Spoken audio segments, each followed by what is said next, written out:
أعوذ بالله من الشيطان الرجيم. بسم الله الرحمن الرحیم.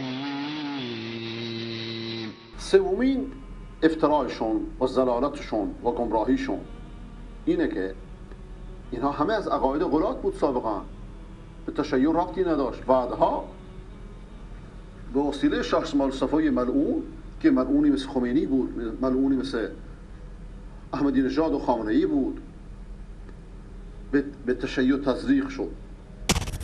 اینه که علی هم بعد از خودش حسن رو معرفی کرد، امام کرد، حسن و حسین و هاکذا تا امام 12. چرا در نهج البلاغه نیست؟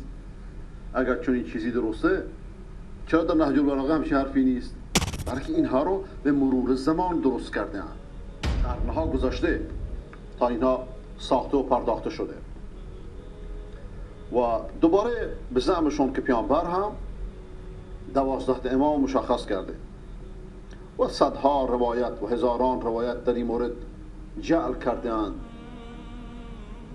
و همه رو هم به هر امام، هر روایتی رو به این امام اون امام نسبت دادند.